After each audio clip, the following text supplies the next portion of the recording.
Il y a des enveloppes qu'on ne devrait jamais ouvrir. Celle-là a détruit 38 ans de ma vie en moins de 3 minutes. Mais ce soir-là, je ne savais rien encore. Je souriais. Le salon du Plaza Athénée brillait comme un écrin. 80 millions d'euros. C'était ce que ma sœur Marguerite venait de léguer à notre famille. Autour de moi, tout Paris célébrait. Les coupes de champagne s'entrechoquaient. Les rires résonnaient sous les lustres de cristal. Une fête magnifique pour une morte de 3 jours. Je portais ma robe en soie gris perle, celle que mon défunt mari aimait tant. Mes mains tremblaient un peu, mais c'était l'émotion, pensais-je. L'émotion de voir enfin notre famille réunie, heureuse, à l'abri du besoin. Et puis il y avait mon fils, Antoine. 38 ans de fierté maternelle. Il traversait le salon avec cette élégance naturelle qui me faisait battre le cœur depuis sa naissance. Costume bleu marine, cheveux noirs, parfaitement coiffés, ce sourire. Mon Dieu, ce sourire. Il m'a vu et s'est approché, sa coupe de champagne levée vers moi. Maman, à tante Marguerite, et à nous. Nous avons trinqué. Ses yeux brillaient d'une lumière que je ne lui connaissais pas, une sorte d'excitation fébrile. Je me suis dit qu'il était heureux, qu'enfin, après toutes ces années difficiles, après son divorce, après ses échecs professionnels, la vie lui offrait un nouveau départ. J'étais si naïve. Tu sembles radieux ce soir, mon chéri. C'est un grand soir, maman. Un très grand soir. Il a embrassé ma joue et s'est éloigné vers le bar. Je l'ai regardé discuter avec Clémence, ma meilleure amie depuis 20 ans. Ils riaient ensemble, complices. Clémence portait une robe rouge qui lui allait à merveille. Elle a posé sa main sur l'épaule d'Antoine. Un geste amical, ai-je pensé. Juste amical. C'est à ce moment-là que l'homme est apparu. 60 ans environ, cheveux gris acier, costume gris anthracite, un visage sévère, fatigué. Je ne l'avais jamais vu. Il s'est penché vers moi, assez près pour que personne d'autre n'entende. Madame de Marigny. Comment connaissait-il mon nom? Il a glissé une enveloppe Kraft dans ma main. Épaisse, lourde. Regardez ceci quand vous serez seul. Pas ici, surtout pas maintenant. Sa voix tremblait légèrement. Qui êtes-vous? Qu'est-ce que... Je suis désolé, vraiment désolé. Et il est parti, disparu dans la foule élégante comme un fantôme. L'enveloppe brûlait dans ma main. Je l'ai glissée rapidement dans mon sac Hermès, le cœur battant. J'ai cherché Antoine des yeux. Il était toujours avec Clémence, près des grandes fenêtres donnant sur l'avenue Montaigne. Ils me tournèrent le dos. Leurs têtes se penchaient l'une vers l'autre, comme s'ils partageaient un secret. Pendant 3 heures encore, j'ai souri, embrassé, remercié. J'ai parlé de Marguerite, de ses derniers jours, de sa générosité. Mais l'enveloppe pesait dans mon sac comme une pierre au fond d'un lac. À minuit, le taxi m'a déposé devant mon immeuble du 16e arrondissement. J'ai monté les marches de marbre, traversé le hall silencieux, pris l'ascenseur jusqu'au 4e étage. Dans mon appartement, tout était calme, trop calme. J'ai posé mon sac sur la console de l'entrée. J'ai enlevé mes escarpins. J'ai fermé les rideaux de velours du salon. Puis j'ai sorti l'enveloppe. Elle reposait sur la table en acajou, près de la photographie encadrée d'Antoine enfant. Sur cette photo, il avait 6 ans et me tendait un bouquet de marguerites sauvages. Son sourire était pur, innocent. Mes mains tremblaient en ouvrant l'enveloppe. À l'intérieur, il y avait des documents, des photographies, des relevés bancaires. J'ai regardé la première photo et le sol s'est dérobé sous mes pieds. Je m'appelle Victoire de Marigny. J'ai 77 ans. Et cette nuit-là, dans le silence de mon salon, j'ai compris que je ne connaissais pas mon fils, que je ne l'avais peut-être jamais connu. Mais pour comprendre comment j'en suis arrivé là, il faut que je vous ramène en arrière, vers le temps où tout semblait encore possible, vers le temps où j'aimais sans me poser de questions. Parfois, on fait confiance à ceux qui ne la méritent pas. Et vous, avez-vous déjà été déçu par quelqu'un que vous aimiez? Racontez-moi votre histoire dans les commentaires, j'aimerais vous lire. Il faut que je vous parle d'Antoine enfant, parce que c'est cet enfant-là que j'ai continué à voir, même quand il est devenu un homme. C'est cette illusion qui m'a rendu aveugle. Nous habitions alors une maison à Neuilly-sur-Seine. Pas un appartement, une vraie maison avec un jardin. Mon mari, Philippe, travaillait dans la banque privée. Nous n'étions pas riches comme Marguerite, mais nous vivions bien, confortablement. Le matin, je préparais le petit déjeuner dans la cuisine qui sentait le café et les croissants tièdes. Philippe lisait Le Figaro en silence. Et Antoine descendait l'escalier en courant, son cartable sur le dos, les cheveux encore humides de la douche. « Maman, tu as mis mon goûter ?»« Oui, mon chéri, comme tous les jours. » Il m'embrassait la joue et partait à l'école. Un enfant normal, un bon élève. Pas brillant, mais sérieux. Poli. Tout le monde l'adorait. Le mercredi après-midi, nous allions au parc Monceau. Juste lui et moi. C'était notre rituel. Il courait entre les colonnes, grimpait sur les statues, et moi je le regardais en souriant, assise sur un banc vert, mon livre fermé sur les genoux. Un jour de mai, il avait 6 ans, il est revenu vers moi, les mains pleines de marguerites sauvages, des fleurs qu'il avait cueillies près de l'étang. « Tiens, maman, c'est pour toi, parce que tu es la plus belle. » Des marguerites, blanches et jaunes, un peu froissées dans ses petites mains sales. Je les ai gardées longtemps, ces fleurs, jusqu'à ce qu'elles deviennent brunes et cassantes. Puis Philippe les a prises en photo avant de les jeter. Cette photo est restée encadrée dans notre salon pendant 32 ans. Antoine me tendant des marguerites, son sourire d'enfant innocent. Je la regardais souvent, cette photo, surtout après la mort de Philippe, il y a 10 ans. Elle me rassurait. Elle me rappelait que j'avais été aimée, que j'avais donné naissance à quelqu'un de bien. Quand Antoine a grandi, les choses n'ont pas changé vraiment. Oh, bien sûr, il est devenu plus distant, comme tous les adolescents. Mais il restait attentionné. Il m'appelait chaque semaine. Il venait déjeuner le dimanche. Après son divorce avec Isabelle, il y a 5 ans, il est même revenu habiter chez moi quelques mois. J'étais heureuse de l'avoir à nouveau sous mon toit. Ma grande maison était si vide depuis la mort de Philippe. Tu verras, maman, je vais rebondir. J'ai des projets, de grands projets. Il parlait souvent de projets, des investissements, des opportunités, des contacts importants. Je ne comprenais pas tout, mais je hochais la tête. J'étais fière qu'il soit ambitieux. Quand il a rencontré des difficultés financières, je l'ai aidé. Naturellement. 50 000 € ici, 30 000 là, pour démarrer une affaire. Pour payer des dettes temporaires. Pour investir dans une start-up prometteuse. Je te rembourserai, maman, dès que ça marche, tu verras. Je ne lui ai jamais demandé de me rembourser. C'était mon fils, mon unique enfant. Tout ce que j'avais lui appartiendrait un jour de toute façon. Philippe m'avait laissé notre maison, quelques placements, de quoi vivre correctement. Rien de comparable aux millions de marguerites, mais suffisamment pour être généreuse. Et puis il y avait Clémence. Ma meilleure amie depuis l'époque où nos fils allaient à la même école. Elle aussi avait divorcé. Elle aussi vivait seule dans un bel appartement parisien. Nous déjeunions ensemble 2 fois par semaine. Nous allions au théâtre. Nous partagions nos inquiétudes de mère. Antoine est tellement brillant, Victoire. Il va trouver sa voie, tu verras. Elle le défendait toujours. Elle voyait en lui ce que je voulais y voir. Un homme intelligent, temporairement malchanceux, qui méritait une seconde chance. Quand Marguerite est tombée malade, l'an dernier, Antoine est devenu encore plus présent. Il m'accompagnait à l'hôpital. Il me tenait la main pendant que ma sœur s'éteignait lentement dans sa chambre privée de l'hôpital américain. « Ne t'inquiète pas, maman. Je suis là. Je serai toujours là. » Marguerite n'avait pas d'enfant. Toute sa fortune devait être partagée entre moi et mes cousins. 40 millions d'euros pour moi. 40 millions que je comptais léguer à Antoine, bien sûr. Tu te rends compte, maman? Avec cet argent, on pourra tout faire. Voyager, investir, profiter de la vie. Il parlait au pluriel. On. Comme si cet argent était déjà le nôtre, le sien. Je trouvais cela touchant, cette complicité, cette façon qu'il avait de m'inclure dans ses rêves. Le soir de la fête au Plaza Athénée, en rentrant chez moi, je me sentais légère, heureuse. Ma sœur était partie en paix. Mon fils était à mes côtés. L'avenir s'ouvrait, lumineux. Puis j'ai ouvert l'enveloppe, et j'ai découvert que toutes ces années, toutes ces marguerites, tous ces « je t'aime, maman » n'étaient peut-être qu'un long mensonge patiemment construit. Il y a eu un jour où j'aurais dû ouvrir les yeux. Un seul jour où tout était là, sous mon nez. Mais j'ai choisi de ne rien voir. C'était 6 mois avant la mort de Marguerite. Un mardi après-midi de novembre.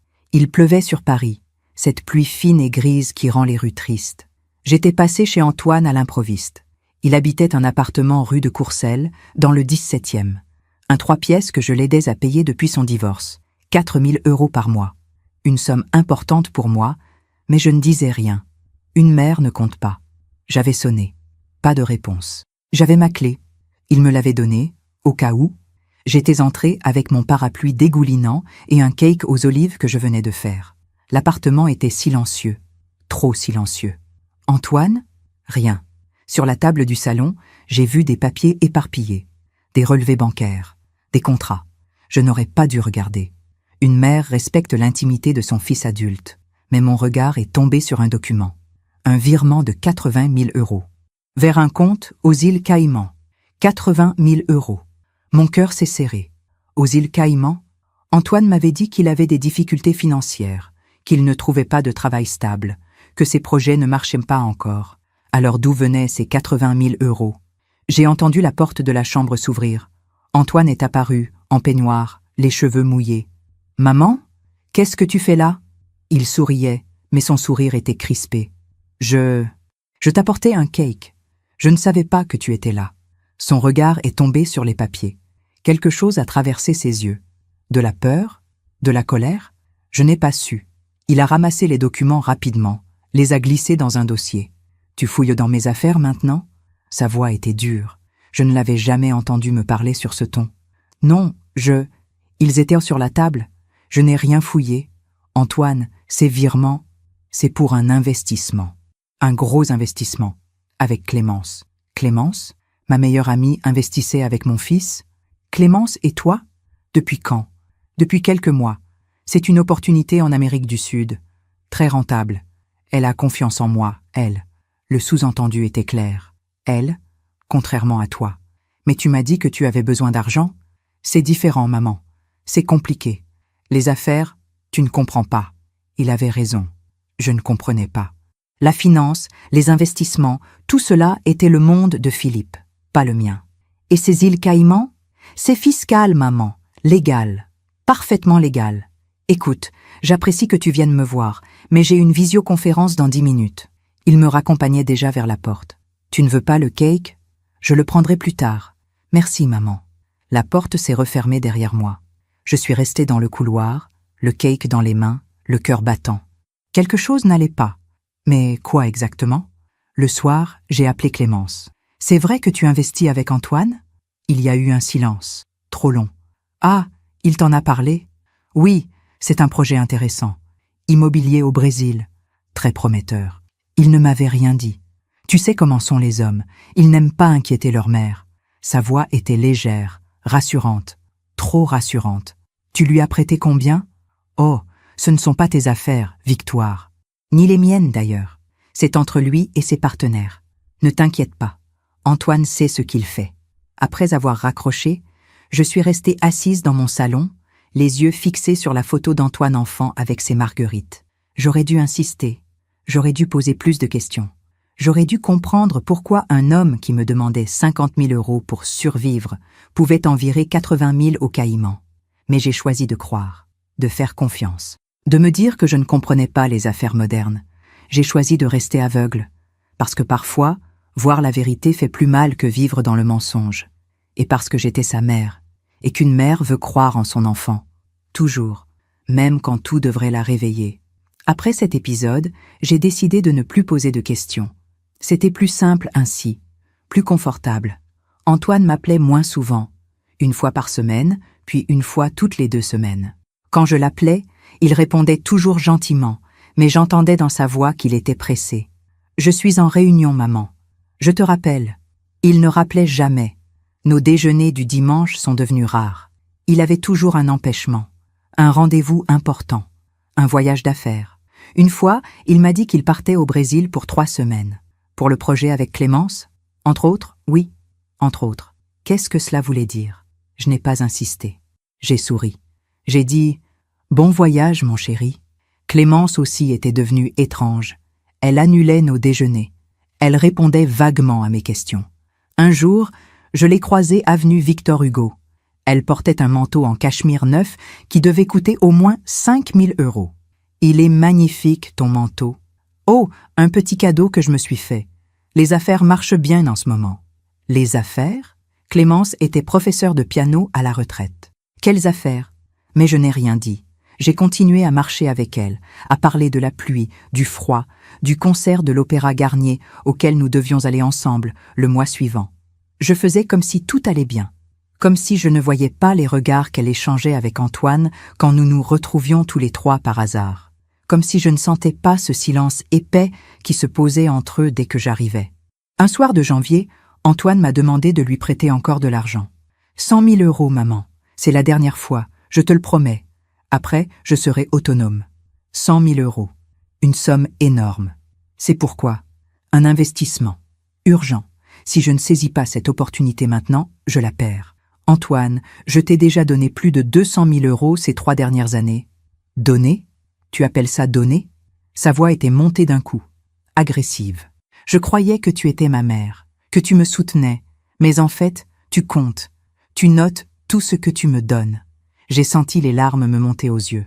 Non, mon chéri, je ne compte pas. Je voulais juste comprendre. Tu ne comprends rien. Tu n'as jamais rien compris aux affaires. Papa te le disait déjà. Tu vis dans ton petit monde confortable sans voir ce qui se passe autour. Philippe disait cela? Mon mari avait dit que je ne comprenais rien? Antoine, s'il te plaît, ne me parle pas comme ça. Il a soupiré, puis il s'est radouci. Ce changement brusque m'a fait plus peur que sa colère. Excuse-moi, maman. Je suis stressée. Cette affaire est importante pour moi. Pour nous. Si ça marche, on sera tranquille. Toi et moi. Pour nous. Il savait comment me toucher. D'accord, je vais faire le virement. Merci, maman. Tu es la meilleure. Il m'a embrassée sur le front, comme quand il était petit, et je me suis sentie soulagée. Mon fils m'aimait encore. J'avais eu tort de douter. J'ai fait le virement le lendemain. 100 000 euros de mes économies. Pendant que je raconte tout cela, je me demande d'où vous m'écoutez. Écrivez le nom de votre ville en commentaire. Les semaines ont passé. Marguerite s'affaiblissait à l'hôpital. J'allais la voir tous les jours. Elle ne reconnaissait plus personne. Son corps se vidait lentement de sa vie. Un après-midi, Antoine est venu avec moi à l'hôpital. C'était rare qu'il m'accompagne. Il regardait ma sœur avec une expression étrange. Pas de tristesse. De l'impatience, peut-être. Elle souffre beaucoup. Les médecins disent qu'elle ne sent plus rien. Et son testament? Il est déjà signé? J'ai sursauté. Antoine! Quoi? C'est une question légitime. Elle va mourir, maman. Autant être pragmatique. Pragmatique. Ma sœur mourante. Et mon fils parlait de pragmatisme. Son notaire s'occupe de tout. 40 millions pour moi, 40 pour les cousins. Bien, c'est bien. Il a hoché la tête, satisfait. Ce soir-là, seul dans mon appartement, j'ai regardé encore une fois la photo d'Antoine aux Marguerites. Cet enfant pur et innocent. Où était-il passé? Mais je n'ai pas voulu chercher la réponse. J'ai fermé les yeux. J'ai choisi de continuer à croire que tout s'arrangerait, que j'exagérais, que j'étais une mère trop sensible, trop inquiète. J'ai choisi le silence, parce que le silence était moins douloureux que la vérité. Marguerite est morte 15 jours plus tard, un mardi matin, à l'aube. J'étais seule avec elle. J'ai tenu sa main froide pendant qu'elle poussait son dernier souffle, et la première personne que j'ai appelée, c'était Antoine. Elle est partie, mon chéri. Il y a eu un silence. Puis, d'accord, je viens. Ne bouge pas. Il était là en 20 minutes. Il m'a prise dans ses bras. J'ai pleuré contre son épaule. Mon fils, mon seul fils, il était là. Pendant quelques minutes, j'ai oublié tout le reste. Les doutes, l'argent, les mensonges. J'aurais dû comprendre qu'il n'était pas venu pour me consoler. Il était venu pour être sûr qu'elle était bien morte. Après l'enterrement de Marguerite, les choses se sont accélérées d'une manière étrange. Le notaire m'a convoqué une semaine plus tard. Un homme sec, la cinquantaine, costume gris, lunettes fines. Son étude sentait le cuir et la cire d'abeille. Madame de Marigny, votre sœur vous lègue 40 millions d'euros. L'argent sera disponible d'ici 3 mois, le temps que toutes les démarches administratives soient finalisées. 40 millions. Une somme qui changeait tout. Antoine était assis à côté de moi. Il a serré ma main. Trop fort. C'est merveilleux, maman. Tante Marguerite savait que tu en prendrais soin. Le notaire nous regardait par-dessus ses lunettes. Madame, permettez-moi de vous conseiller. Avec une telle somme, il serait prudent de consulter un gestionnaire de patrimoine. De ne prendre aucune décision hâtive. Bien sûr, je ne compte rien faire dans l'immédiat. Antoine s'est raidi à côté de moi. Dans la voiture qui nous ramenait, il a commencé à parler. Vite, trop vite. Maman, j'ai réfléchi. Avec cet argent, on pourrait investir ensemble. Je connais des opportunités exceptionnelles.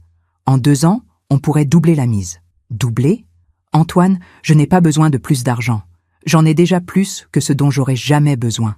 Son visage s'est fermé. Tu vas tout laisser dormir sur un compte? alors que je pourrais le faire fructifier? Je ne sais pas encore. Je vais d'abord réfléchir. Réfléchir à quoi? Je suis ton fils, ton seul héritier. Cet argent me reviendra de toute façon un jour. Pourquoi ne pas me laisser le gérer maintenant? Sa voix était devenue dure, impatiente. J'ai senti quelque chose se briser en moi. Une petite fissure dans l'image que j'avais de lui. Antoine, cet argent est à moi. Marguerite me l'a légué à moi. Évidemment. Mais on est une famille, non? Une famille. Le mot sonnait faux dans sa bouche. 2 semaines plus tard, Antoine a suggéré d'organiser une grande fête pour célébrer l'héritage, pour honorer la mémoire de tante Marguerite. Une belle soirée au Plaza Athénée, avec toute la famille, tous nos amis. Une fête, alors qu'elle vient de mourir? Marguerite aurait aimé ça. Elle aimait la vie, le luxe, les belles choses. C'était vrai. Marguerite adorait les fêtes. D'accord, mais quelque chose de sobre, d'élégant. Bien sûr, maman, je m'occupe de tout. Il s'est occupé de tout, en effet. La liste des invités, le traiteur, le champagne. Il a même choisi ma robe. Une soie gris perle qu'il a fait livrer chez moi. Pour que tu sois la plus belle, maman. J'étais touchée. Mon fils s'occupait de moi. Il pensait à moi. Mais 3 jours avant la fête, j'ai trouvé quelque chose. J'étais passée chez Antoine pour lui apporter des documents que le notaire m'avait demandé de signer. Il n'était pas là. Encore une fois, j'avais ma clé. Sur le comptoir de la cuisine, j'ai vu son téléphone. Il l'avait oublié. L'écran s'est allumé. Un message venait d'arriver. De Clémence. Tout est prêt pour vendredi. Elle ne se doute de rien. Après la fête, on pourra enfin... Le message s'est coupé. J'ai fixé l'écran. Mon cœur battait si fort que j'entendais le sang dans mes oreilles. Tout est prêt pourquoi? Je ne me doute de rien pourquoi. J'aurais pu prendre le téléphone, le déverrouiller, lire les autres messages, mais mes mains tremblaient trop. J'ai posé les documents sur la table et je suis partie. Dans le taxi qui me ramenait chez moi, je me répétais « ce n'est rien, une surprise, peut-être un cadeau ». Mais je savais que je me mentais. Le lendemain, j'ai appelé Clémence. « Tu viens à la fête vendredi ?» Évidemment, je ne manquerais ça pour rien au monde. Sa voix était trop joyeuse, fausse. « Clémence. »« Oui ?» J'ai failli lui poser la question, lui demander ce qu'elle tramait avec mon fils. Mais j'ai eu peur de la réponse. « Rien. À vendredi. » Après avoir raccroché, je suis restée assise dans mon salon, les yeux fixés sur la photographie d'Antoine aux Marguerites. Pourquoi avais-je si peur? Le vendredi est arrivé, le jour de la fête. Je me suis habillée lentement, avec soin. La robe gris perle qu'Antoine avait choisie. Mes perles, mon parfum Chanel 9.5. Dans le miroir, je voyais une femme élégante, 77 ans, bien conservée. Mais ses yeux étaient inquiets. « Tu es ridicule, Victoire », me suis-je dit. « Tu vois des complots partout. Antoine est ton fils, il t'aime. » Le taxi m'a déposé devant le Plaza Athénée à 20h. Les lustres brillaient déjà. La musique jouait doucement. Les serveurs circulaient avec des plateaux de champagne. Antoine m'attendait à l'entrée, magnifique dans son costume bleu marine. Il m'a embrassée. « Tu es superbe, maman. »« Merci, mon chéri. » Il souriait, ce sourire large, radieux, le sourire qui aurait dû me rassurer. Mais pour la première fois de ma vie, en regardant le sourire de mon fils, j'ai eu peur. Je suis rentrée chez moi à minuit. Les rues de Paris étaient vides et froides. Dans le taxi, je serrais mon sac contre moi. L'enveloppe pesait comme du plomb. L'homme aux cheveux gris, son regard triste. Je suis désolée. Pourquoi était-il désolé? J'ai monté les escaliers lentement. Mes jambes tremblaient. Dans mon appartement, j'ai allumé seulement la lampe du salon. Une lumière douce, tamisée. L'enveloppe reposait sur la table en acajou, à côté de la photo d'Antoine enfant. Antoine aux Marguerites, son sourire innocent. J'ai ouvert l'enveloppe. À l'intérieur, il y avait 6 photographies et des documents. La première photo, mon salon, prise d'un angle étrange, comme par une caméra cachée. Antoine était là, debout devant mon secrétaire ancien. Il tenait une clé dans la main, la clé de mon coffre-fort personnel. Comment avait-il cette clé? Deuxième photo. Antoine ouvrait le coffre. On voyait son visage de profil, concentré, pas inquiet, pas nerveux, juste concentré, comme quelqu'un qui fait quelque chose de parfaitement normal. Troisième photo. Il sortait des documents du coffre. Mes documents, mon testament, mes titres de propriété, mes relevés bancaires. Il photographiait tout avec son téléphone. Mon fils, dans mon salon, fouillant mon coffre. Quand avait-il fait ça? J'ai retourné la photo. Une date était inscrite au dos, 3 semaines plus tôt. Un mercredi après-midi, le jour où je déjeunais avec mes cousines. Il avait profité de mon absence. 4e photo. Antoine et Clémence, dans un café, leurs têtes penchées sur des papiers étalés sur la table. On reconnaissait mes documents, ceux de mon coffre. Ils les étudiaient ensemble. 5e photo. Antoine et Clémence. Mais cette fois, ce n'étaient pas des documents qu'ils regardaient. Ils s'embrassaient, sur la bouche, passionnément. Ses mains à lui dans les cheveux d'elle. Les mains d'elle sur sa nuque. Mon fils est ma meilleure amie. Depuis combien de temps? J'ai senti la nausée monter. Mes mains tremblaient tellement que j'ai failli lâcher les photos. 6e photo. Encore eux. Dans un appartement que je ne reconnaissais pas. Ils riaient. Sur la table devant eux, une bouteille de champagne. Et un ordinateur portable dont on voyait l'écran. Sur l'écran, un document. J'ai plissé les yeux pour lire. Procuration bancaire, Victoire de Marigny, 40 000 euros. J'ai porté la main à ma bouche pour ne pas crier. Les documents dans l'enveloppe expliquaient tout. Des copies de messages entre Antoine et Clémence. Des centaines de messages. Depuis 2 ans. Elle me fait confiance. Elle signera tout ce que je lui demanderai. Tu es sûr qu'elle ne se doutera de rien? Ma mère, elle est aveugle. Elle m'adore. Je peux lui faire signer n'importe quoi. Et après la fête? Après la fête, elle signe la procuration. Je lui dis que c'est pour simplifier la gestion de l'héritage. Elle signera. Puis on vire tout sur les comptes au Caïman. En 48 heures, tout sera transféré. Intraçable. Et elle comprendra trop tard. On sera déjà loin.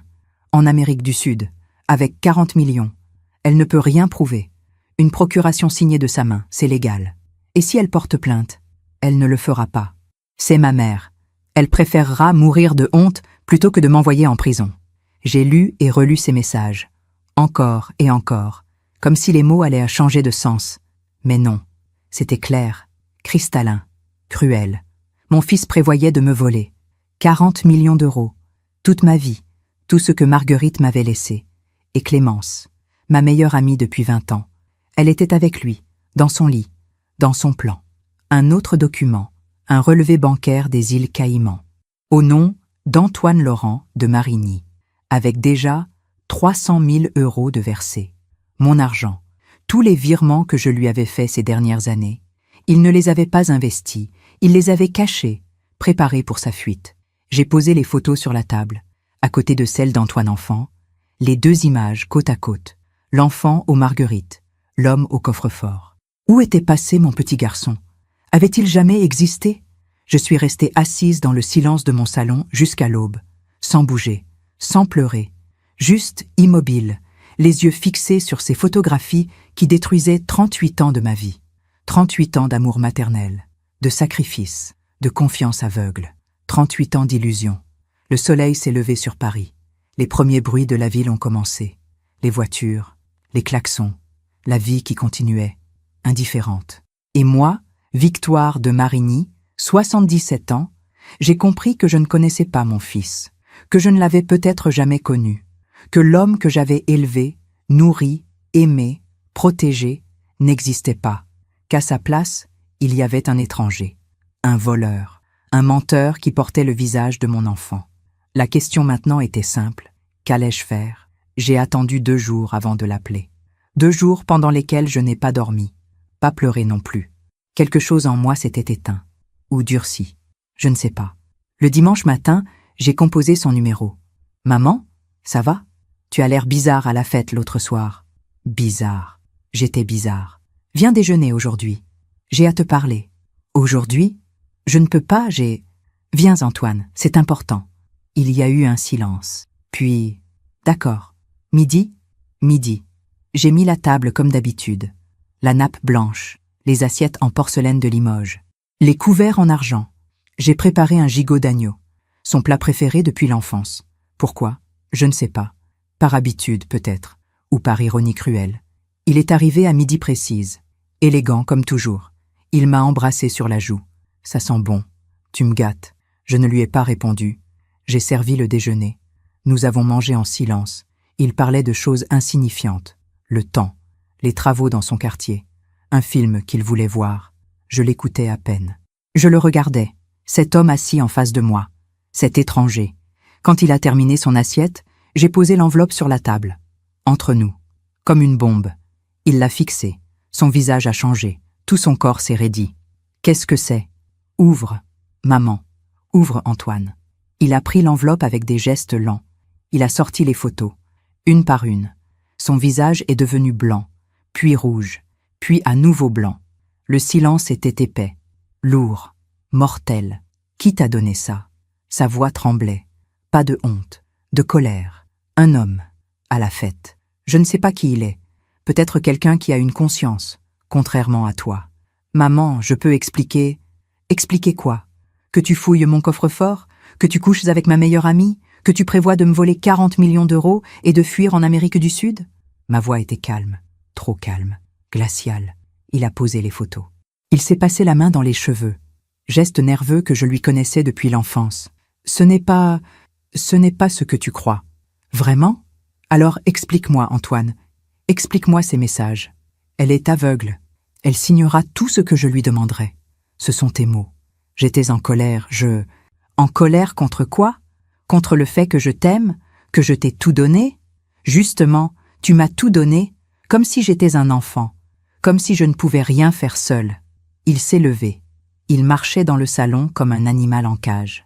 Toute ma vie, j'ai été le fils de Victoire. Jamais Antoine. Toujours ton fils. Ton petit garçon parfait. Tu m'as étouffé, maman. Étouffé? En te donnant 200 000 euros? En payant ton loyer? En croyant en toi quand personne d'autre n'y croyait? En me traitant comme un incapable. Papa le savait. Il me l'a dit avant de mourir. Ta mère te rendra faible. Elle ne te laissera jamais devenir un homme. Les larmes me sont montées aux yeux pour la première fois depuis 2 jours. Ton père n'a jamais dit ça. Tu ne le sauras jamais. Tu ne sais rien de ce qu'il pensait vraiment. Il s'est arrêté devant la photo encadrée, celle où il me tendait des marguerites. Il l'a prise, l'a regardée longtemps, puis il l'a reposée brutalement. Ces fleurs, tu sais pourquoi je te les ai données? Parce que tu pleurais. Tu pleurais parce que papa t'avait crié dessus. J'avais 6 ans et je voulais que tu arrêtes de pleurer. J'ai cueilli des fleurs, et toi, tu en as fait un symbole, une preuve de mon amour éternel. Ce n'était pas de l'amour, c'était de la pitié. Le mot est tombé comme un couperet. Je me suis levée, j'ai marché jusqu'à la fenêtre. Paris s'étendait sous mes yeux, indifférent, magnifique, cruel. Et Clémence? Clémence comprend qui je suis vraiment. Elle ne me juge pas, elle ne me traite pas comme un enfant. Elle t'aide à voler ta mère. Quelle compréhension admirable. Ce n'est pas du vol. Cet argent me revient. Je suis ton seul héritier. Je ne fais qu'anticiper. En me laissant sans rien, en partant comme un voleur, tu aurais encore ta maison, ta retraite, tu n'as besoin de rien d'autre. Tu as 77 ans, maman. À quoi vont te servir 40 millions? Je me suis retournée. Je l'ai regardé vraiment. Cet homme que j'avais porté, allaité, élevé, aimé. Tu as raison. À mon âge, je n'ai plus besoin de grand-chose. Mais toi non plus. Tu n'auras rien. Qu'est-ce que tu veux dire? J'ai appelé le notaire vendredi soir. Après avoir ouvert cette enveloppe, j'ai changé mon testament. Tu n'hériteras rien. Ni maintenant, ni à ma mort. Tout ira à des associations caritatives. Son visage s'est décomposé. Tu ne peux pas faire ça. Je viens de le faire. Maman. Ne m'appelle plus maman. Tu n'es plus mon fils. Mon fils est mort. Il y a longtemps peut-être. Ou peut-être qu'il n'a jamais existé. Il s'est approché. Il a voulu prendre ma main. Je l'ai retirée. S'il te plaît, on peut arranger les choses. J'étais perdue. Clémence m'a mis des idées dans la tête. Maintenant tu accuses Clémence? Il y a 2 minutes, elle te comprenait mieux que moi. Maman, je t'en supplie. Ses yeux étaient humides, mais je n'y voyais pas de larmes sincères, juste la panique de perdre 40 millions. Sors de chez moi. Maman, sors. Je me demande encore si j'ai fait le bon choix. Et vous? Qu'auriez-vous fait à ma place? Il a pris son manteau. À la porte, il s'est retourné une dernière fois. Un jour, tu regretteras. Peut-être, mais au moins, je pourrai me regarder dans un miroir. Toi, tu vivras avec ce que tu es. Et crois-moi, c'est une punition bien pire que de perdre de l'argent. La porte s'est refermée. Je suis restée debout au milieu du salon, seule, avec les restes du déjeuner sur la table, le gigot refroidi, les assiettes sales, et cette photo d'un petit garçon qui n'avait jamais existé. J'avais tout perdu. Mon fils. Ma meilleure amie. Mes illusions. 38 ans de ma vie. Mais j'avais gardé ma dignité. Et parfois, c'est la seule chose qui compte. Les jours qui ont suivi ont été les plus silencieux de ma vie. Je n'ai appelé personne. Personne ne m'a appelé. Antoine n'a pas cherché à me revoir. Clémence non plus. C'était comme si je n'existais plus pour eux. Ou plutôt, comme s'ils n'existaient plus pour moi. J'ai fait des choses simples.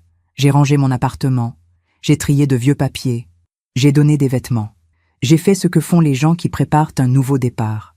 Un matin, j'ai décroché la photo d'Antoine aux Marguerites. Je l'ai regardé une dernière fois. Cet enfant innocent qui n'avait peut-être jamais existé. Ou qui avait existé seulement dans mon imagination de mère aveugle. Je l'ai posé dans une boîte, au fond d'un placard. Pas jeté. Je n'étais pas prête à jeter, mais caché, hors de ma vue.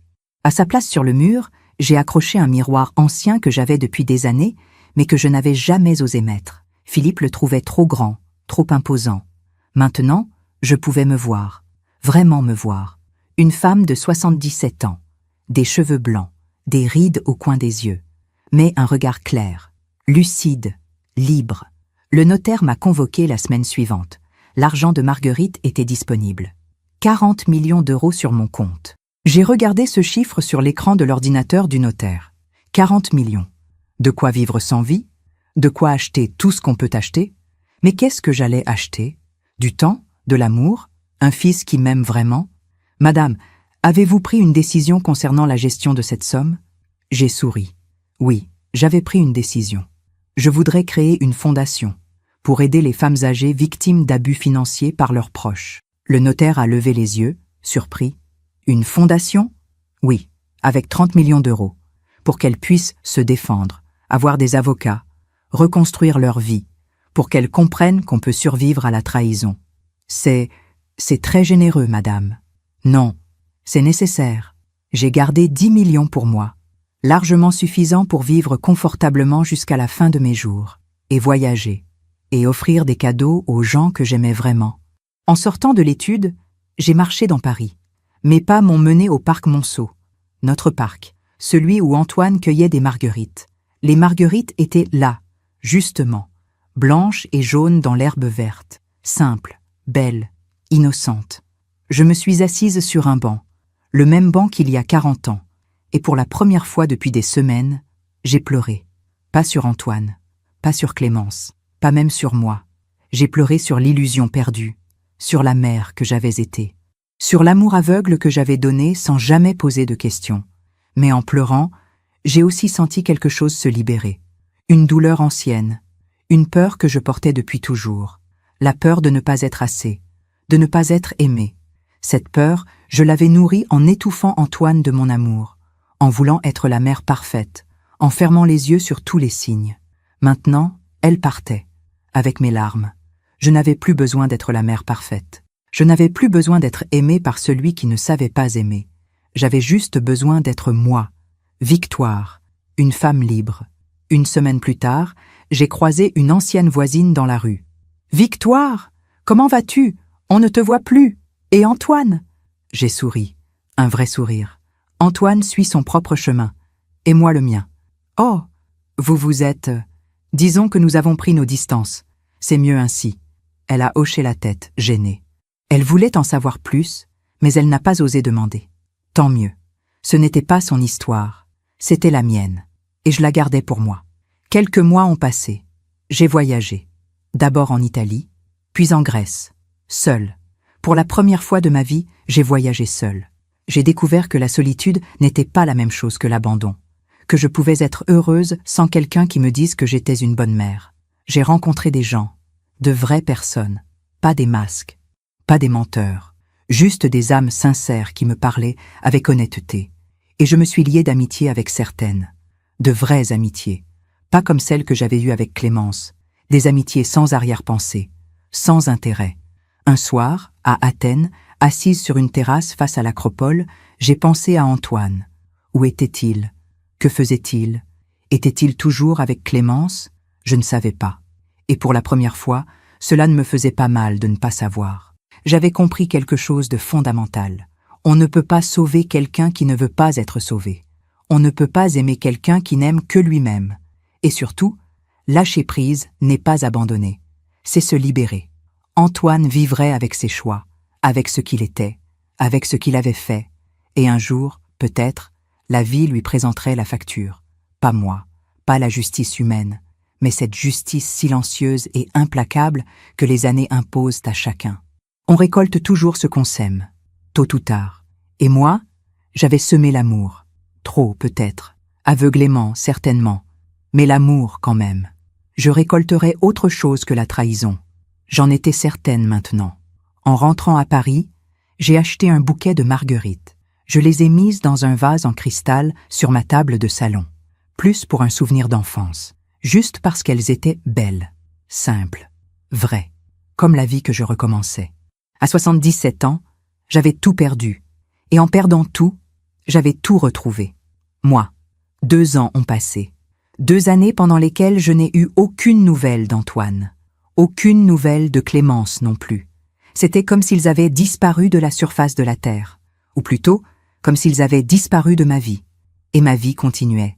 Belle, paisible, pleine. La fondation que j'avais créée aidait maintenant une 50aine de femmes par an. Des mères trahies par leurs enfants. Des grands-mères spoliées par leurs petits-enfants. Des épouses volées par leurs maris. Chaque histoire me brisait le cœur.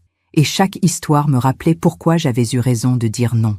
J'avais embauché une directrice formidable, Pauline, une avocate de 40 ans qui avait elle-même vu sa mère se faire dépouiller par son frère. Elle gérait tout avec une efficacité redoutable et une compassion immense. « Vous leur donnez plus que de l'argent, Madame de Marigny », m'avait-elle dit un jour. « Vous leur donnez la preuve qu'on peut survivre, que la dignité vaut plus que n'importe quelle fortune. » J'assistais aux réunions. Je rencontrais ces femmes. Je les écoutais pleurer, puis se relever. Et en les regardant reconstruire leur vie, je reconstruisais aussi quelque chose en moi. Un soir de novembre, presque jour pour jour, 2 ans après la fête au Plaza Athénée, mon téléphone a sonné. Un numéro inconnu. « Madame de Marigny ? C'est Maître Blanchard. Vous ne me connaissez pas, mais je suis l'avocat de Clémence Rousseau. » Mon cœur s'est accéléré. Clémence, ce nom que je n'avais pas entendu depuis si longtemps. « Que puis-je faire pour vous, maître ? Madame Rousseau aimerait vous voir. Elle est hospitalisée à l'hôpital Saint-Louis, service d'oncologie. Elle m'a demandé de vous contacter. Oncologie. Cancer. Je ne sais pas si c'est une bonne idée. Elle dit qu'elle a quelque chose d'important à vous dire. Elle n'en a peut-être plus pour longtemps. » Après avoir raccroché, je suis restée immobile dans mon salon. Clémence mourante. Clémence qui voulait me voir. Pourquoi ? Pour s'excuser ? Pour demander pardon ? Ou pour me demander de l'argent une dernière fois ? J'ai hésité pendant 3 jours. Puis, j'y suis allée. Pas pour elle. Pour moi. Pour fermer définitivement cette porte. L'hôpital Saint-Louis. Les longs couloirs blancs. L'odeur de désinfectant. Le silence pesant des mourants. Chambre 312. J'ai frappé doucement. Entrez. Sa voix était faible. Éraillée. J'ai poussé la porte. Clémence était allongée dans le lit, branchée à plusieurs machines. Elle avait perdu ses cheveux. Son visage était émacié, jaune, ses yeux enfoncés dans leurs orbites. Elle m'a vu et a fermé les paupières, comme si ma présence lui faisait mal. « Victoire, tu es venue. » Je me suis assise sur la chaise près du lit, loin. Pas trop près. « Ton avocat m'a dit que tu voulais me parler. »« Oui, je... » Elle a toussé. Une toux horrible qui déchirait sa poitrine. « Je voulais te dire ce que tu dois savoir. » « À propos de quoi ? » ?»« D'Antoine. » Mon corps s'est raidi. Antoine. Bien sûr, toujours lui. Je n'ai pas besoin de savoir quoi que ce soit sur Antoine. Si, tu as besoin. Parce que c'est fini pour lui aussi. Tout est fini. Elle a tourné la tête vers la fenêtre. La pluie coulait sur les vitres. Paris était gris, triste, comme toujours en novembre. Après ce qui s'est passé, Antoine était furieux. Il disait que tu nous avais tout gâché, que tu étais égoïste, méchante. J'ai souri amèrement. Moi, l'égoïste. Il a voulu continuer sans toi. Il avait d'autres plans. D'autres victimes. Des victimes ? Oui. Il a recommencé. Avec d'autres femmes âgées, riches, seules. Il se faisait passer pour un conseiller financier. Il gagnait leur confiance. Puis, il les dépouillait. Mon sang s'est glacé. Et toi ? Tu l'aidais ? Au début, oui, je jouais la vieille amie de la famille, rassurante, digne de confiance. Elle a fermé les yeux. On a réussi 3 fois. 2 millions ici, 4 millions là. On les transférait aux Caïmans. On se disait qu'on partirait bientôt, qu'on vivrait notre vie. Votre vie.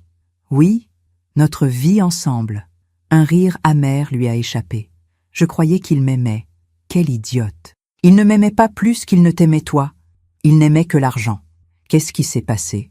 Il y a 1 an, on a ciblé une femme, une certaine Madame Beaumont, 80 ans, 50 millions d'héritage. Antoine l'a séduite. Il était doué pour ça. Faire croire qu'il s'intéressait à elle, qu'il les comprenait. Elle a toussé encore. J'ai tendu un verre d'eau. Elle a bu avec difficulté. Mais Madame Beaumont avait un fils, un vrai fils, un avocat. Qui s'occupait vraiment d'elle? Il a senti que quelque chose n'allait pas. Il a enquêté. Il a trouvé les traces, les virements suspects, les fausses procurations. Mon cœur battait fort maintenant. Et il a porté plainte pour escroquerie, abus de faiblesse, vol organisé. Antoine a été arrêté? Oui, il y a 7 mois. Il est en prison, en attente de jugement. Il risque 10 ans. 10 ans. Antoine en prison. J'ai cherché en moi ce que je devais ressentir. De la joie? De la tristesse? De la satisfaction? Je n'ai rien ressenti. Juste un vide. Comme si on me parlait d'un étranger. Et toi? Pourquoi tu n'es pas en prison? Parce que j'ai témoigné contre lui. J'ai tout raconté. Comment il m'avait manipulé. Comment il avait tout organisé. J'ai fait un deal avec la justice. Elle a tourné son regard vers moi. Et parce que j'ai découvert que j'avais un cancer. Phase terminale. Les juges ont estimé que j'étais déjà condamnée. Le silence est retombé. Lourd. Dense. Pourquoi tu me racontes tout ça, Clémence? Parce que j'avais besoin que tu saches, que tu avais raison, que tu as été la seule à voir clair, la seule à lui dire non. Je ne l'ai pas fait pour avoir raison, je l'ai fait pour survivre. Je sais, mais regarde où nous en sommes maintenant. Toi, tu vis, tu es libre, tu as créé quelque chose de beau avec cet argent. Moi, je meurs seule, sans rien. Et lui est en prison, détesté, abandonné de tous. Il t'a abandonné aussi? Dès qu'il a été arrêté, il m'a accusé de tout. Il a dit que c'était mon idée, que j'étais la cervelle, que lui n'était qu'un pauvre garçon manipulé par une femme plus âgée. Elle a ri, un rire triste, sans joie. Il m'a traitée de folle, de menteuse. Il a tout nié, y compris notre relation. Les mots qu'Antoine m'avait dits ce jour-là dans mon salon me sont revenus. Un jour, tu regretteras. C'était lui qui regrettait maintenant, pas moi. Tu sais ce qui est terrible, Victoire? Quoi? En prison, personne ne vient le voir. Sa liste de contacts autorisés est vide. Même son avocat le méprise. Il est seul. Complètement seul. J'ai pensé à l'appartement vide d'Antoine, à sa vie qui s'était effondrée comme un château de cartes. Et l'argent? Celui qu'il avait volé? Bloqué, saisi, restitué aux victimes. Il ne lui reste rien. Rien. Après toute cette manipulation. Tous ces mensonges. Toute cette cruauté, il ne lui restait rien. La vie finit toujours par nous rendre ce qu'on lui donne, ai-je murmuré. Clémence m'a regardé.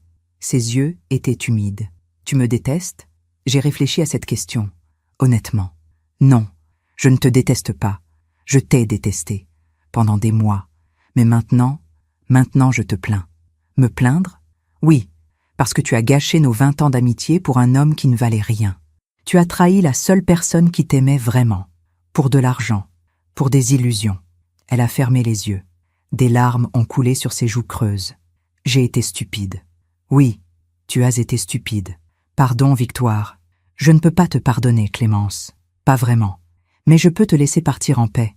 J'ai posé ma main sur la sienne. Sa peau était froide, presque transparente. Tu ne m'as jamais demandé pourquoi j'ai témoigné contre lui. Pourquoi? Parce qu'il m'a dit la même chose qu'à toi, qu'il m'aimait, qu'on partirait ensemble. Et puis un jour, en prison, il a tout avoué. Il m'a dit qu'il ne m'avait jamais aimé, que j'étais juste un outil, une vieille femme naïve qu'il utilisait. Comme sa mère, comme sa mère. Ces mots m'ont fait plus mal que tout le reste. Il a dit « Vous êtes toutes les mêmes. Vous, ma mère, toutes ces vieilles, pathétiques. Vous donnez tout pour un sourire, pour un mot doux. Vous méritez de perdre votre argent. » J'ai senti mes mains trembler. À ce moment-là, j'ai compris que je n'étais pas amoureuse de lui. J'étais sous son emprise. et que cette emprise n'était que du vide. Elle m'a serré faiblement la main. Toi, tu as été plus forte que moi. Tu as vu le vide avant qu'il te détruise. Nous sommes restées silencieuses. La pluie continuait de tomber dehors. Est-ce que tu vas le voir, Antoine? Non. Même pas une dernière fois? Surtout pas une dernière fois. Il n'y a plus rien à dire, plus rien à sauver. Il m'a demandé de te transmettre un message. Mon cœur s'est contracté malgré moi. Quoi? Qu'il avait besoin d'argent pour un meilleur avocat. Je me suis levée brutalement. Bien sûr, même en prison, même après tout, il demande encore de l'argent. J'ai marché vers la porte. Victoire, je me suis retournée. Merci d'être venue. Guéris en paix, Clémence, si tu peux. Il n'y a plus de paix possible pour moi, mais j'espère qu'il y en a pour toi. J'ai quitté l'hôpital. Dehors, la pluie avait cessé. Le ciel se dégageait. Une lumière pâle perçait les nuages. En marchant vers le métro, j'ai pensé à Antoine, en prison, seul, détesté, sans argent, sans amis, sans personne. J'aurais dû ressentir de la joie, de la victoire. Il avait eu ce qu'il méritait, mais je ne ressentais que de la tristesse. Une tristesse immense. Pas pour lui, pour ce qu'il aurait pu être, pour l'enfant aux marguerites qui n'avait jamais vraiment existé. La vie lui avait présenté la facture, une facture bien plus lourde que tout ce qu'il avait volé. Il avait tout perdu, sa liberté, son argent, sa dignité. Et surtout, il avait perdu quelque chose qu'on ne retrouve jamais, la capacité d'être aimé. Parce qu'on ne peut pas être aimé quand on n'aime personne, quand on ne voit dans les autres que des moyens, des outils, des victimes. Antoine vivrait le reste de sa vie avec ça, en prison d'abord, puis dehors, si jamais il sortait. Mais il serait toujours prisonnier, prisonnier de ce qu'il était. Et moi, j'étais libre. Clémence est morte 3 semaines plus tard. J'ai appris sa mort par un faire-part dans Le Figaro. Décédée dans sa 78e année. Ni fleurs, ni couronne. Je n'ai pas assisté à ses funérailles. Il n'y avait rien à pleurer. Notre amitié était morte bien avant elle. Ce soir-là, assise dans mon salon, j'ai regardé le vase de marguerites sur ma table. Elles étaient fraîches, vivantes, belles, et j'ai compris que la vraie justice n'était pas de voir Antoine en prison. La vraie justice, c'était de vivre pleinement, librement, heureusement. C'était de transformer la douleur en quelque chose de beau, l'argent volé en aide pour d'autres, la trahison en sagesse. Elle m'avait traité de folle, un jour, Clémence. Quand je refusais de voir la vérité sur Antoine. Des années plus tard, j'avais retrouvé ce même regard vide dans un couloir d'hôpital. La vie finit toujours par rendre ce qu'on lui donne. Et ce qu'elle avait rendu à Antoine et Clémence, c'était le vide qu'ils avaient semé, le vide qu'ils avaient été. Moi, j'avais semé de l'amour, même aveugle, même mal placé. Et ce que la vie me rendait maintenant, c'était autre chose, de la paix, de la liberté. Et la certitude tranquille que j'avais fait le bon choix. Aujourd'hui, j'ai 80 ans. 3 ans ont passé depuis cette visite à l'hôpital. 3 années de paix que je n'aurais jamais imaginé possible. Si vous m'aviez dit, le soir de cette fête au Plaza Athénée, que je serais aujourd'hui plus heureuse qu'avant, je ne vous aurais pas cru. La trahison ressemblait alors à une fin, à une destruction totale. Mais ce n'était pas une fin, c'était une libération. Je me lève ce matin dans mon appartement du 16e arrondissement. Le soleil entre par les grandes fenêtres. Paris s'éveille doucement. J'entends les oiseaux dans les arbres de l'avenue. Le bruit lointain de la circulation. La vie qui continue, indifférente et magnifique. Sur ma table, le vase de marguerites. Je les change chaque semaine. Pas pour un souvenir, pas pour une nostalgie. Juste parce qu'elles sont belles. Parce qu'elles me rappellent que la simplicité est souvent plus vraie que toutes les promesses compliquées. Je prends mon café, lentement, sans me presser. J'ai appris à savourer ces moments. Le goût du café, la chaleur de la tasse dans mes mains, le silence paisible du matin. Quand on a 77 ans et qu'on découvre qu'on a été trahi par ce qu'on aimait le plus au monde, 2 chemins s'ouvrent. Le premier est celui de l'amertume, de la colère, de la rancœur qui vous ronge jusqu'à vous détruire. Le second est celui de la compréhension, de l'acceptation, de la transformation. J'ai choisi le second, pas par bonté, pas par sainteté, simplement parce que je voulais continuer à vivre, vraiment vivre, pas survivre dans l'ombre d'une douleur. Hier, je suis retournée au parc Monceau, notre parc, celui où tout avait commencé il y a tant d'années. C'était un mercredi après-midi, comme autrefois. Mais cette fois, je n'étais pas seule. Avec moi, il y avait Jeanne, 72 ans, une femme que la Fondation a aidée il y a 2 ans. Son fils et sa belle-fille l'avaient spoliée de tout, de sa maison, de ses économies, de sa dignité. Quand je l'ai rencontrée pour la première fois, elle ne parlait presque plus. Elle restait assise, les yeux vides, comme si la vie l'avait déjà quittée. Aujourd'hui, elle marche à mes côtés entre les colonnes du parc. Elle rit. Elle me raconte son voyage en Provence. Elle me montre des photos de sa nouvelle vie. Un petit appartement qu'elle loue, des cours de peinture qu'elle a commencé, des amis qu'elle s'est faites. Vous m'avez sauvée, Madame de Marigny. Non, Jeanne, je vous ai juste tendu la main. C'est vous qui avez fait le chemin. Quand même, sans vous, sans la Fondation, je serais morte de honte et de solitude. Nous nous sommes assises sur un banc, le même banc où je m'asseyais avec Antoine enfant. Vous savez ce qui est étrange, m'a-t-elle dit. Au début, je voulais que mon fils soit puni. J'imaginais la prison, la ruine. Je voulais qu'il souffre comme il m'avait fait souffrir. C'est normal. Mais maintenant, je ne pense même plus à lui. Je vis ma vie. Il vit la sienne. Ou plutôt, il vit avec ses choix. Et franchement, je n'aimerais pas être à sa place. Ces mots ont résonné en moi. C'était exactement ce que je ressentais pour Antoine. Je ne pensais plus à lui. Pas par effort, pas par volonté de l'oublier. Simplement parce qu'il n'occupait plus d'espace dans ma vie. Parfois, je recevais des nouvelles par des connaissances communes. Antoine était sorti de prison il y a 6 mois. Liberté conditionnelle. Il vivait dans un studio à Montreuil, seul, sans travail, sans argent, sans personne. Certaines personnes me demandaient « Vous n'avez pas envie de l'aider ? C'est quand même votre fils. » Non, je n'avais pas envie de l'aider, pas par cruauté, pas par vengeance, mais parce que l'aider maintenant serait l'empêcher d'apprendre la seule leçon qui pourrait encore le sauver. On ne peut pas sauver quelqu'un des conséquences de ses propres choix. C'est la vie qui enseigne, pas nous. Et Antoine avait besoin de ces leçons, dures, douloureuses, mais nécessaires. Peut-être qu'un jour, dans 10 ans, dans 20 ans, il comprendrait. Peut-être qu'il se réveillerait et verrait ce qu'il avait détruit. Peut-être qu'il deviendrait quelqu'un de meilleur. Ou peut-être pas. Ce n'était plus mon problème. Ce n'était plus mon rôle. J'avais été sa mère pendant 38 ans. J'avais donné tout ce qu'une mère pouvait donner. Parfois trop, souvent mal, toujours avec amour. Maintenant, c'était à lui de grandir. Seul.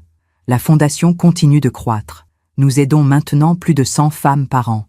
Des mères, des grands-mères, des épouses, des filles. Toutes trahies par ceux en qui elles avaient la confiance. Chaque histoire est différente. Mais elles ont toutes le même fil rouge. L'amour exploité, la confiance brisée, la vulnérabilité transformée en faiblesse par ceux qui auraient dû protéger. Pauline, la directrice, me dit souvent « Vous savez ce qui aide le plus ces femmes ? Ce n'est pas l'argent, ce n'est pas les avocats, c'est vous, votre histoire, le fait que vous ayez survécu, que vous soyez heureuse. Moi, je les aide juste en existant ? Oui, parce que vous êtes la preuve vivante qu'on peut perdre quelqu'un qu'on aime et continuer à vivre. Que la trahison n'est pas une condamnation à mort. Un jour, une femme de 82 ans, Madame Lefort, est venue me voir à la Fondation. Son fils unique l'avait dépouillé de toutes ses économies. 300 000 €. Toute une vie de travail. Elle pleurait en me racontant son histoire. Comment avez-vous fait, Madame de Marigny ? Comment avez-vous trouvé la force de continuer ? Je lui ai pris la main. Je n'ai pas trouvé la force. J'ai trouvé un choix. Le choix de ne pas laisser sa trahison définir le reste de ma vie. Le choix de transformer la douleur en quelque chose d'utile. Mais c'est mon fils unique. Comment peut-on arrêter d'aimer son enfant ? On n'arrête pas de l'aimer. On arrête de se sacrifier pour quelqu'un qui ne nous aime pas. C'est différent. Elle m'a regardé longtemps, puis elle a hoché la tête. Vous avez raison. Je dois apprendre à vivre pour moi. À mon âge, c'est tard. Mais c'est mieux tard que jamais. Aujourd'hui, Madame Lefort donne des cours de couture bénévoles dans un centre communautaire. Elle a retrouvé le sourire. Elle a reconstruit sa vie. Comme moi, comme Jeanne, comme toutes ces femmes qui ont choisi de ne pas mourir avec leur trahison. Ce matin, en préparant mon café, j'ai pensé à cette phrase que Philippe me disait souvent. « Victoire, tu es trop bonne. Un jour, quelqu'un profitera de toi. » Il avait raison, et tort à la fois. Oui, j'étais trop bonne. trop aveugle, trop désireuse de croire que l'amour pouvait tout guérir. Mais ma bonté n'était pas une faiblesse. Mon erreur était de l'avoir donnée sans discernement, d'avoir fermé les yeux sur les signes, d'avoir choisi l'illusion plutôt que la vérité. Maintenant, je suis toujours bonne, mais je suis aussi lucide. Je donne mon amour, mais je le donne à ceux qui savent le recevoir, le respecter, le rendre. La semaine dernière, j'ai reçu une lettre d'Antoine. Mon cœur s'est arrêté en voyant son écriture sur l'enveloppe. J'ai failli la jeter sans l'ouvrir. Puis je me suis dit, non, lis-la, tu as le droit de savoir. Je l'ai ouverte, lentement. Maman, je sais que je n'ai pas le droit de t'appeler ainsi. Je sais que j'ai perdu ce droit il y a longtemps. Je ne t'écris pas pour te demander de l'argent. Je ne t'écris pas pour te demander pardon. Je sais que je ne mérite ni l'un ni l'autre. Je t'écris juste pour te dire que j'ai compris. Trop tard, beaucoup trop tard. En prison, j'ai eu beaucoup de temps pour réfléchir, pour comprendre ce que j'avais fait. Pas seulement à toi, mais à toutes ces femmes, à Clémence, à moi-même. J'ai détruit tout ce qui était beau dans ma vie, par cupidité, par orgueil, par bêtise. Tu avais raison. L'argent ne vaut rien. La dignité vaut tout. Je ne te demande pas de me répondre. Je ne te demande rien. Je voulais juste que tu saches que quelque part, dans un studio minable de Montreuil, il y a un homme de 41 ans qui a enfin compris ce qu'était sa mère. Une femme bonne, généreuse, qui méritait mieux qu'un fils comme moi. Je te souhaite d'être heureuse.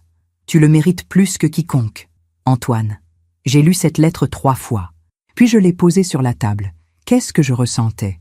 De la joie, de la tristesse, du soulagement? Un peu de tout. Et en même temps, rien de définitif. Antoine avait peut-être compris. Peut-être qu'il changerait. Peut-être qu'il deviendrait quelqu'un de meilleur. Ou peut-être que c'était juste une nouvelle manipulation. Une tentative de me toucher, de rouvrir une porte. Je ne savais pas.